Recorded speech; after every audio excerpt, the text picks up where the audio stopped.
Hello guys, welcome to our channel. Usually in our channel we make different kind of tutorial videos like how to make a poster, how to make a good literature review and such kind of tutorial videos. But today we're going to try a little different thing. We're still talking about education in today's video, but we're talking more about policy and how it can impact on Nepalese education system. Recently, India has introduced a new policy in education which changes the typical 10+2 system into a 5+3+3+4 model of education, which gives students more freedom to choose what they want. This new policy makes education system more vocational, realistic and practical. Today we're going to talk about how Nepal can look at this policy and learn from this policy and adopt into our current education system. All right, let's begin. So Nepalese education system comprises of pre-primary, primary and secondary education. After that, we move to the university level education. So pre-primary goes up to 3 years. That can be nursery, LKG, UKG or nursery, NKG, kindergarten, playgroup. There are a lot of things these days. Primary is considered from 1 to 8. 5 to 8 sometimes is considered lower secondary. So there is a basic level examination at the end of year 8.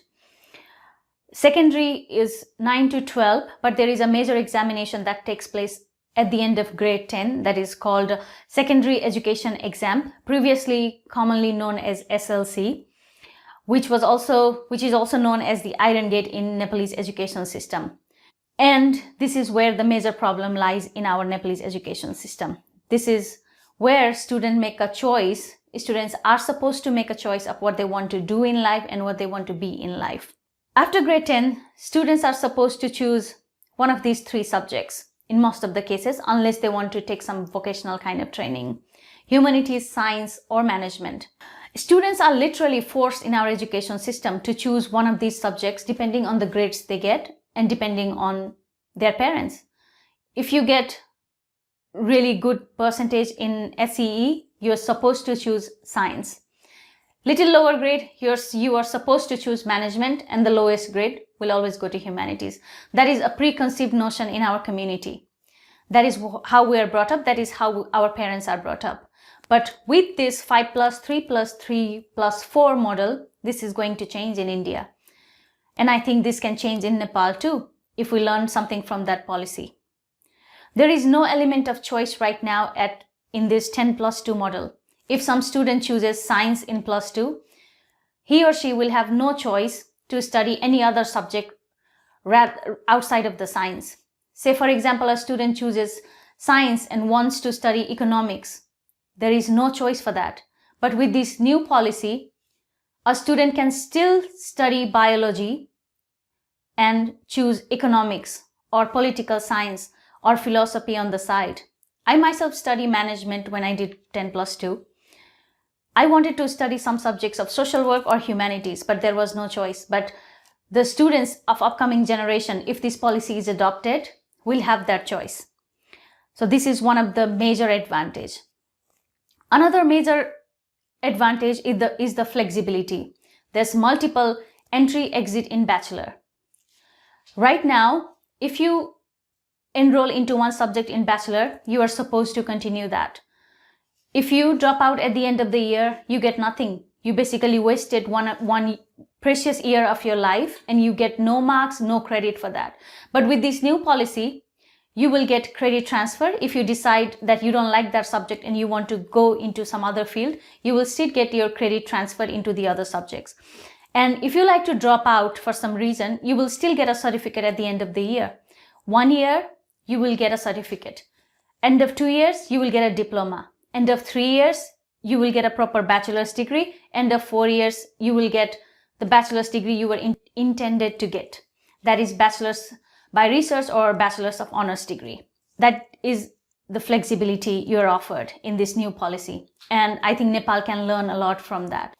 Another major important thing about this policy is its focus on vocational training. After grade 6, students are allowed to go and observe any profession like carpentry, cooking, horticulture, fishery, they don't need to carry bags and go to school. For a certain amount of time in a month, they're allowed to go and observe and learn from any of those professions.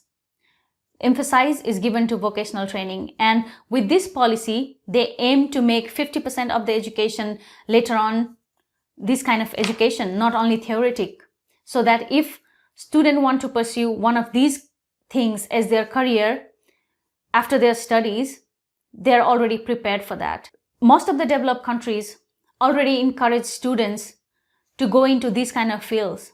If I talk to any of the students who's doing high school in Australia or Canada or any other developed countries, most of the students don't say, I want to be a doctor or a pilot. Most of the students you will hear saying, oh, I want to be a carpenter, I want to be a cleaner, or I want to be an electrician.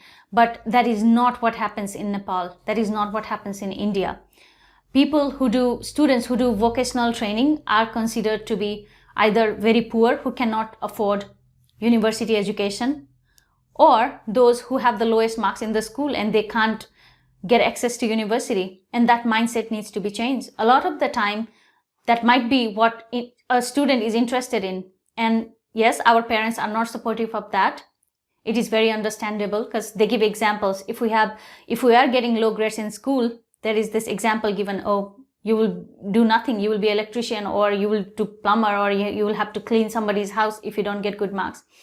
There is no respect for anyone who goes to get vocational training in Nepal. It's changing a little bit, but that needs to be changed from the base level. And that is what this new policy emphasizes on. Now let's talk about the change in examination pattern.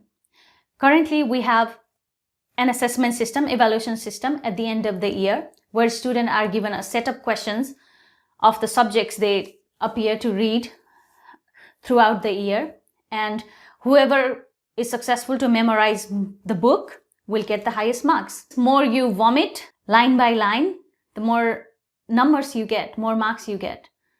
But say if I don't have the capacity to memorize as student A, I won't be getting good marks.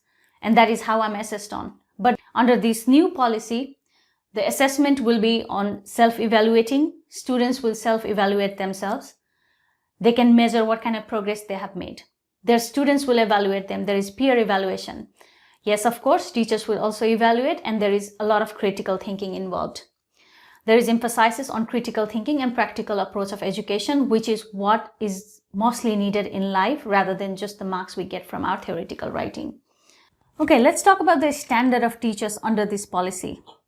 Right now in Nepal, who becomes the teachers? Teaching is one of the lowest paying jobs in Nepal. Yes, teaching is respected, teachers are respected, but they do not make good enough money. So those people go into teaching, it might not be applicable to everybody that I'm saying this, but mostly I'm confident that those people go into teaching who do not get any other kind of jobs after certain kind of degree. Because teaching pays is very, very low. It is one of the lowest paying jobs in Nepal. And it is very sad. And there is not a certain degree required to become a teacher. That's why anybody can be a teacher. But according to this new policy that India is trying to implement, teachers should have minimum of B.Ed degrees in teaching for 4 years. And I think it is very, very commendable. And I think Nepal also can implement that thing. A teacher should be the person who is qualified to teach. Not only that subject, but who has the knowledge of how to teach. Teachers do not do a lot of homework in our current education system. They come, teach line by line, and go home. They know what to teach, but they don't know how to teach. That is one of the major problems, and this policy addresses that, which is very good. So this new policy that India is trying to implement is revolutionary.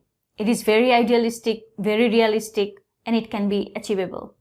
Yes, we only talked about positives today, and there are certainly a lot of drawbacks. It is not easy to implement everything that we have talked about today. It will take time.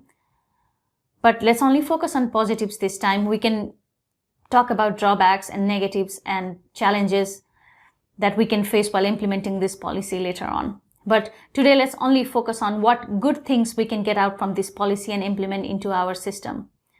Because unless there is change in education system, there is no way our country can march towards becoming a developed country. It's the education that will change everything. And unless the education system is changed in Nepal, nothing is going to be changed. And it is the reality, and everybody needs to accept that.